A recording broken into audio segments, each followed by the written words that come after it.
Le besoin des patients qui se présentent dans le centre mutualiste de l'obésité, c'est une problématique de poids.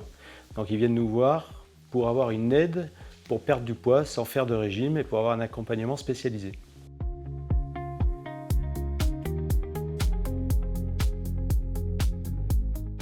Les personnes en situation d'obésité sont souvent en difficulté dans leur quotidien. Lors des déplacements, il peut y avoir des essoufflements, des patients qui manifestent des sueurs aussi. Et puis dans la vie professionnelle, souvent, on a comme retour que c'est un handicap, par exemple, pour trouver du travail.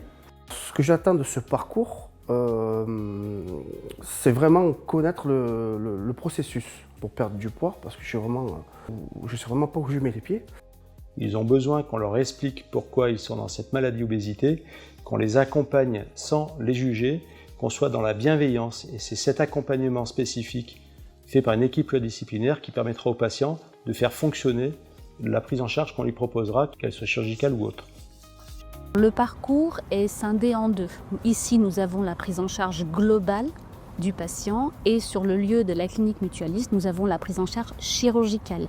Il y a plus de 20 ans qu'on a démarré cette chirurgie avec des techniques innovantes et toujours sans dépassement d'honoraires puisque l'ambition d'Aesio est celle d'offrir une qualité des soins pour tous. Les bénéfices que j'en retire, une fierté déjà, dire t'as franchi la porte, t'y es allé et puis un rééquilibrage alimentaire on va dire. Une meilleure condition au niveau sportif. Là, je sors de balnéo et c'est un bien-être. Si les pieds du tabouret sont équilibrés, vous maintenez votre perte de poids dans le temps. Ces programmes sont tous basés sur le concept du tabouret et sont tous construits à partir d'ateliers en éducation thérapeutique. Quel que soit le dispositif utilisé pour aller vers un amaigrissement, il faut travailler autour du mode alimentaire, de l'activité physique et du bien-être psychologique. Si vous augmentez la taille de votre assiette, insidieusement, vous augmentez la taille de votre estomac.